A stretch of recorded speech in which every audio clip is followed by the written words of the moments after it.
Welcome, YouTube, to my new shed, workshop, workspace, and badly put together pieces of wood, which I'll explain more.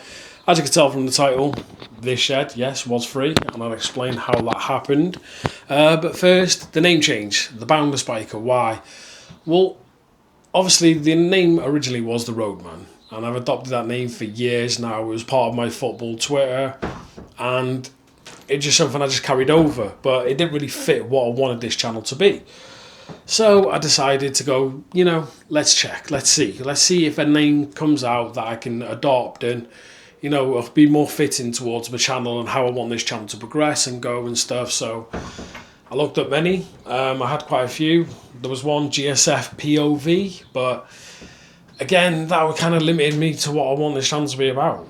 That means I'll just be doing POV, point of view from the bike, and even though I do that, and I will still do that, it didn't fit what I wanted to be an all-rounder. So the Boundless Biker kind of doesn't limit me to what I want this channel to be. So that's riding the bike, talking about gear, talking about my first year of riding, doing bits in the shed, doing bits on the bike.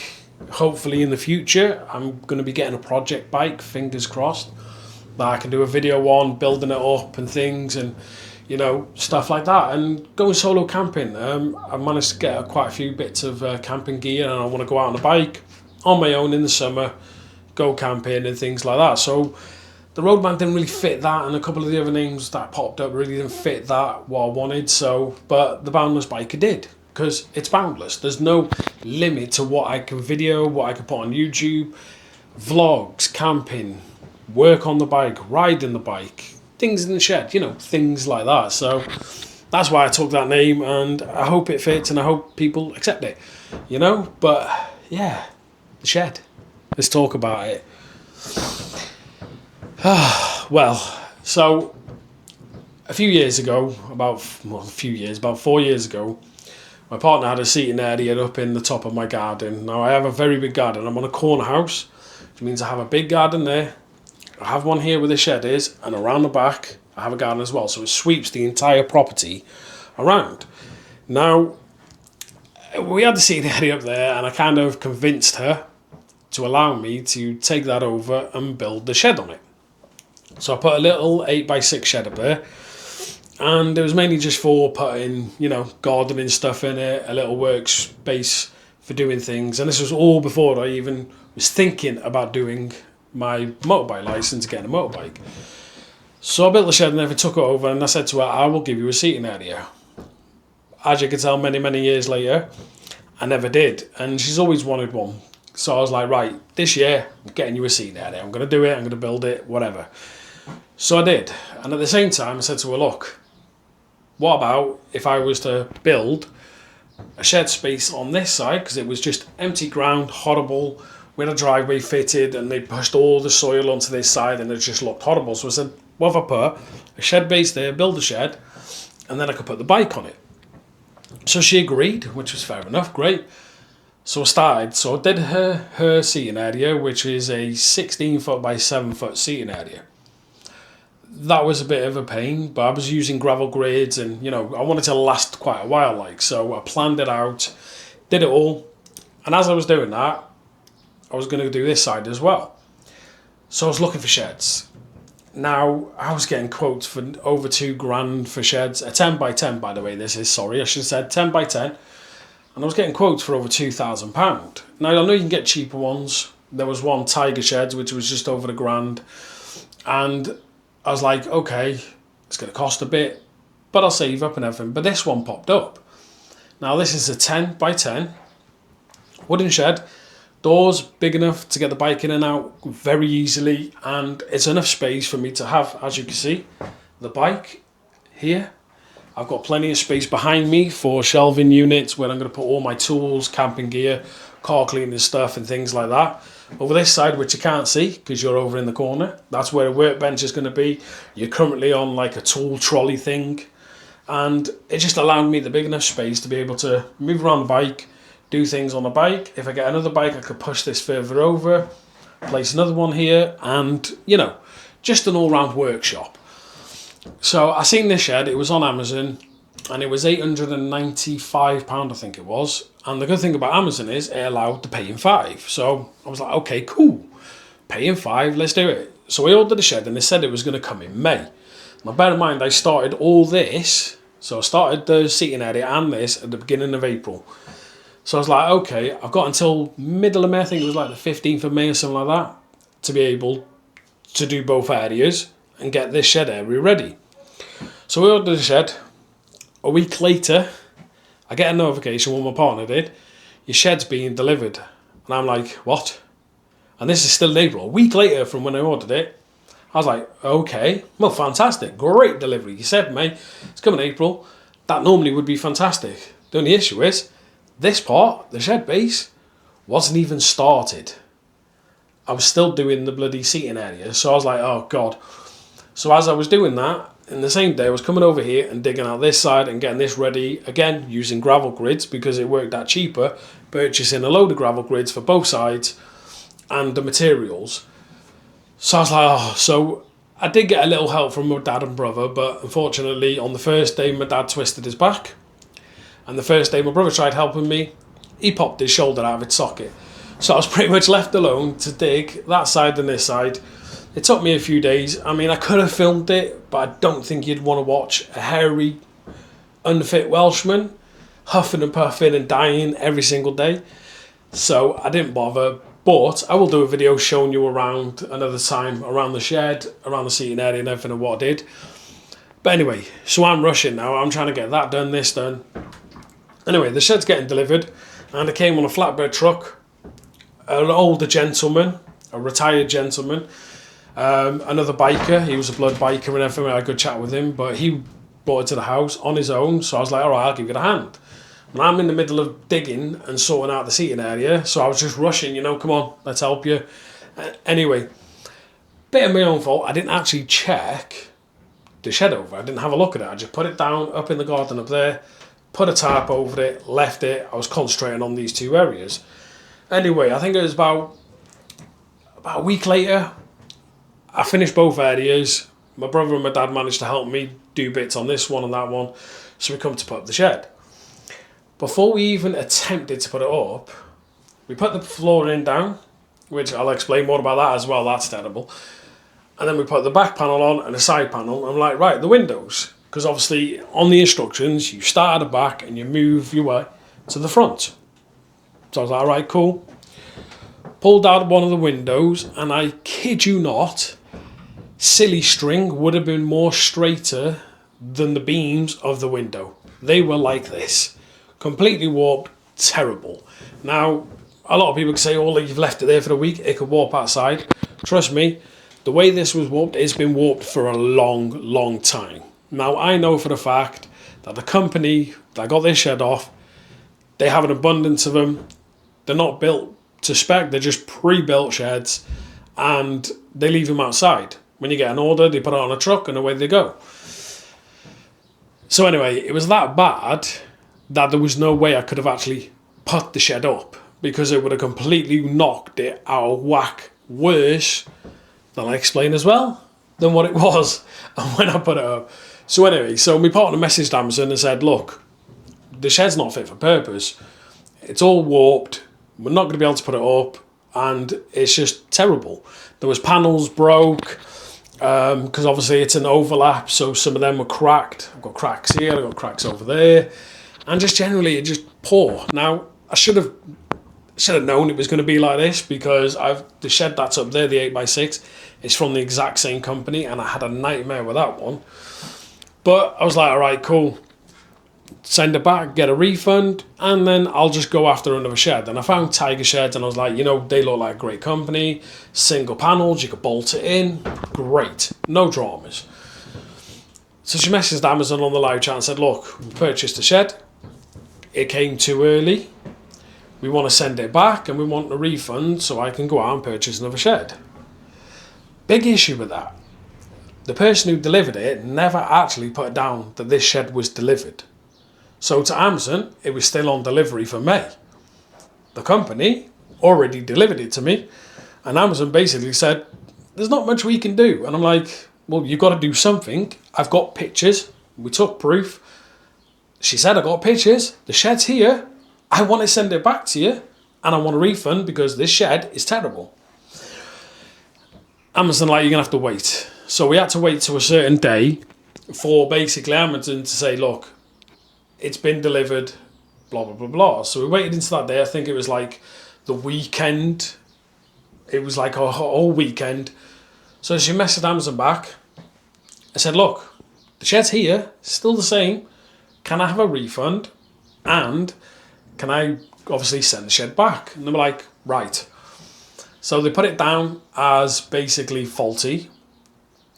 And they said, we're giving you a full refund. Now bear in mind it was a paying $5. So obviously it's not the whole lot. But it was a paying $5, so you can work out the maths how much that was. And that was great. We're like, okay, cool, sound. And then they turned around and we said, look, when are you coming to pick the shed up? Because obviously I want to purchase another shed and I need to build it up. She got a reply back.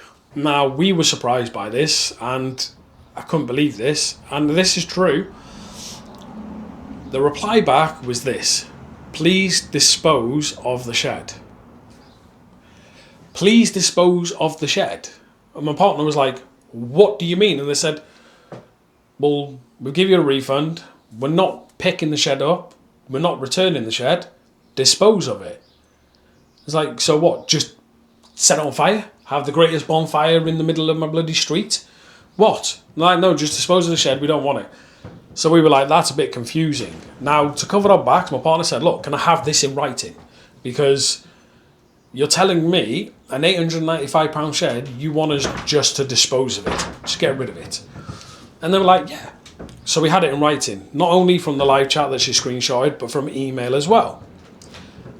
And we couldn't believe it. I'm like, well, what the hell do we do now? I'm left with a 10 by 10 shed that's not built.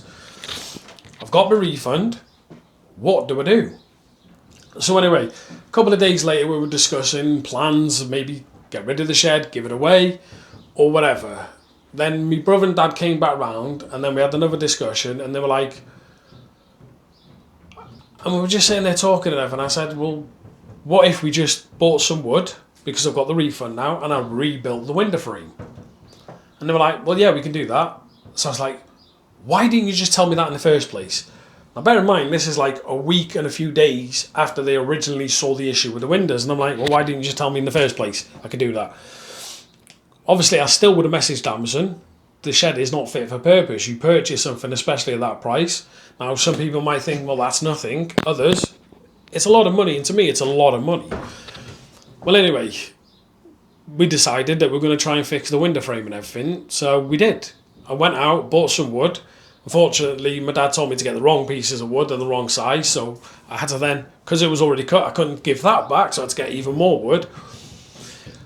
But I think the wood cost me to fix the window frame £10. And that's buying the extra that I didn't need. Cost me £10. So anyway, did the window, fixed it. And even though it's still wonky, there's a huge gap at the top and it's still warped in places, it was good enough to be able to put up. Now I know some might in the comments go, well, why didn't you just tell Amazon and blah, blah, blah. But bear in mind, we told Amazon, they told us to keep the shed and dispose of it or do whatever we want with it. And they refunded us the money. Now, we were honest with them. We got pictures. I've got all proof of being honest with them. There was no deception in this. I didn't want the shed. I wanted to send it back and I wanted to get a new one. So anyway, did the shed out, putting it together, and it was just problem after problem. I mean, honest to God, I'm not going to say the name of the company because I'm not like that, but it's a well-known company within the UK. It's a generic company that just throws sheds together, and the quality control is non-existent. I mean, my God, the amount of knots, holes, everything is just ridiculous. There is no quality control whatsoever. But what do you expect? It's a 10 by 10 shed for under £1,000, under £900. It's not going to be perfect, but you'd still expect it to be a bit better than what this was. Now, you know what I mean? We put the shed up and it, like I said, it was issue after issue. Panels, there's like, I've got like 3 panels at the back of the wall here. 2 of them perfectly in line. These ones, perfectly in line. These ones, as you can see, fit perfectly in line. The one in this corner is about, I'd say, quarter of an inch, half an inch smaller than every single one of them. So bear in mind that just one panel is smaller than every other singular panel in here. That's not level, that's not because of the ground, that's not anything, because all the rest are the same. It's because it's been cut short. And this quality control is terrible.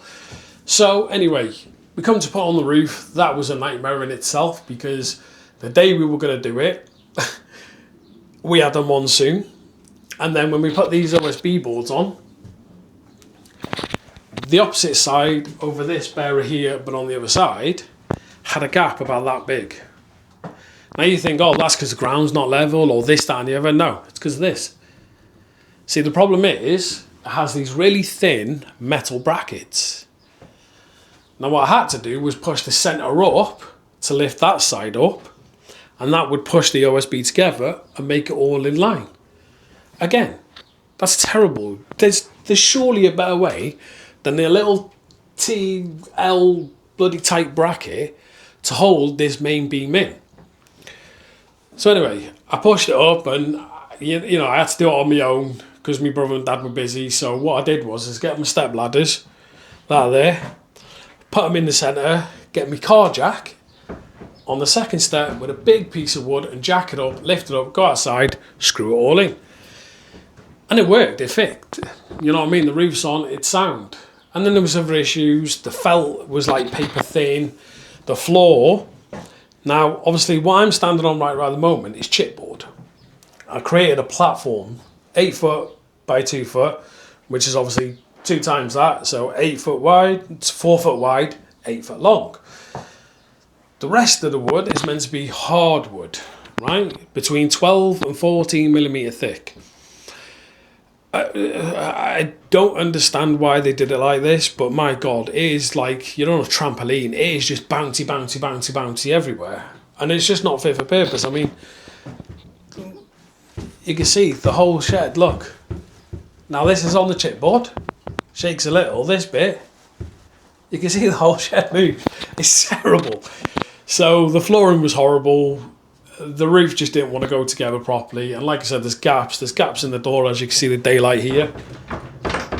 Just doesn't fit right. Again, not because it's not level. We've put levels on this. The ground is as level as anything. I mean, you could have the most level ground ever. You can have a structural engineer, the most genius person on the planet, to create level to an atom, perfectly level. And guess what? This shed would not go together properly. It is so terrible. But like I said, it's so terrible. I'm being really not picky, but I'm being really harsh. It's not good, don't get me wrong, especially for when you want to build something for like putting a bike in or anything like that. It's just, it could be better. You know, they could do better quality control or use a better material and stuff like that. And the instructions are terrible. They really are. But anyway, the windows go like this. They're all wonky. Yeah, it's fun. But hey, I don't mind. It is what it is. Again, I did not pay for this shed. Obviously, I paid £10 to fix the wood. I've paid, I think it was about £23 for this chipboard. That's the platform for the Bandit. And I used a horse stable mat that's 17mm thick. I think that cost me like £40 odd, but it's not the shed. This is the bits that I personally wanted inside, so it's not goes into the price of what I would have done with the shed. This was already something I was planning on doing. So 12 to 14mm hardwood shed floor, 18mm thick chipboard, and a 17mm thick horse stable mat, and that's my platform for the Bandit. And it's really good. It's solid. It really is. I mean, I used AI to find the best way to store the Bandit. Oh, 2 seconds. Well, apologies about that. The postman just come, so I had to get some post. Yeah, what was I saying? Yeah, about the shed. So, the flooring all done. But yeah, it was terrible. The flooring's really bad. So I put these rubber style mats down. Foam mats, sorry, not rubber. They were done cheap. I mean, I think they cost me 26 quid. I wish I never bought them. They're paper thin and do nothing. I've got the same setup by the chipboard up in the shed up that side with the foam mats, and they're fantastic. But these ones, I just bought them cheap. I was trying to do this as cheap as possible, and they are crap. So I'm getting rid of all these, and I bought some more chipboard today, which is down there. The rest of it to fill the entire floor with chipboard, which altogether has cost me about 80 quid, something like that. So not too bad. So yeah, so the shed free. I paid, I think it was like £10 to fix it. But I didn't know at the time when we spoke to Amazon that that's what it would cost to fix. We just explained the issues with the shed, and they told us to keep it. So I'm not sure what else to do. You know, they said keep the shed, dispose of it, or what have you. So yeah, it is what it is. That's how I acquired a free 10 by 10 shed, workspace, whatever I want, and a place to keep this bloody bike from out on the weathers, because I had it on my driveway, I had a cover over it, and I was just fed up of it being there. Every time it got really windy, I was worried it was going to get blown over, rain, stuff like that, and obviously thieves as well. You know, I'm quite lucky to where I live. It's a very out of the way place, and crime here is never enough non-existent. Touch wood. But yeah, it usually don't have issues. I've seen a few people around here with motorbikes and they leave them outside for months and they don't get touched. So, but when I come to do my insurance recently, because I paid off the entire insurance last year for the first time, like, and this one I put down that I'm putting in a shed. I knew I was building a shed, so I put it that I'm going to be putting in a shed, and to make sure this is insured, obviously, while the bike's here, has to be placed inside shed. So now it is, so it's safe, it's good. I've still got my locks on it, I've still got my brake disc lock on it, and I've got an alarm up here, this thing, which currently isn't on while I'm inside because it's motion censored and it bloody loud. So yeah, so I'm just getting it protected and everything. I've still got lots more to do. I've got some solar powered lights that I've got a battery in them to store the power. They were pretty cheap. They were only like £13, I think, from Temu. They're really good. They come with remotes and stuff like that. And yeah, and I'm just still got a lot of bits to do. I've still got a load of shelving units. All the stuff from that shed, I've got to bring it down and put it in and organise everything. But yeah, this is how I acquired a 10 by 10 wooden shed for free, basically.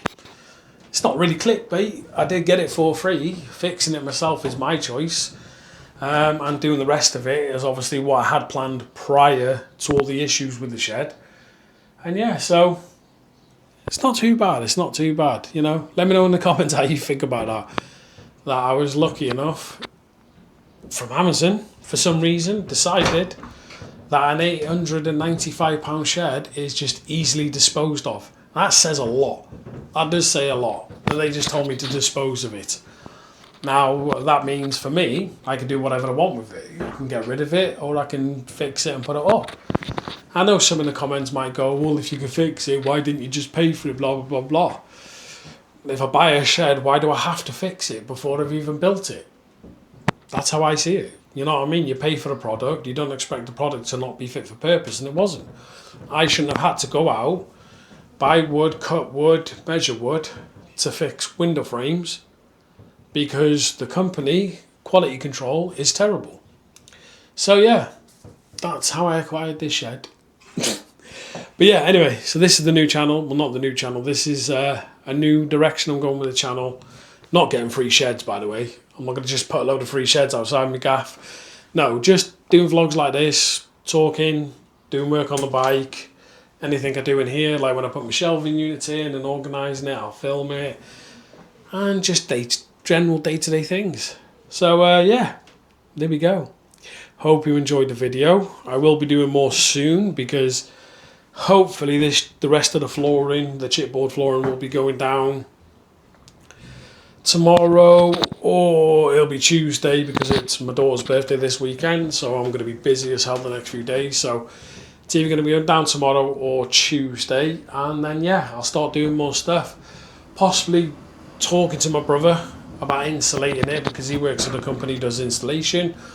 So thinking about insulating it. I've got an e-back dehumidifier I'm going to place in here, and ceramic heaters, power, all that type of stuff. So when I get to the round to doing these things, I'll do more videos, do more vlogs, hoping to get out on this I mean, the last time was about 4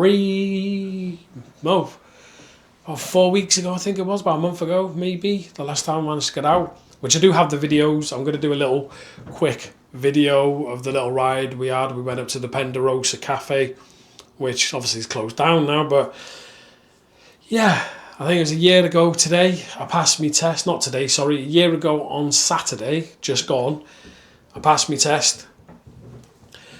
And the Sunday I crashed my bike, and that was going up the Penderosa on the way home.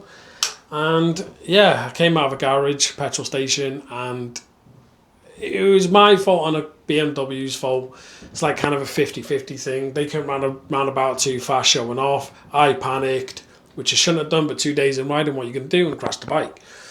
And then yeah, so it's been a year since then. And right, yeah, that's it. I'm waffling on now, I'm not going to do it anymore. So thank you so much for watching. If you want to see more content like this, or you enjoyed me explaining about a shed, or you want to put any comments in, please do. And yeah, like and subscribe, it would really help me. Obviously, I'm new to this, I'm doing stuff on my own. I have been a part of a bigger YouTube in the past, but you know, this is me on my own, doing my own channel, on my own thing. So if you enjoy this, you enjoy watching a hairy Welshman get free sheds, mess about on a bike, do things like that, camping and everything like that, like, subscribe, hit the notification, and I shall catch you on the next one.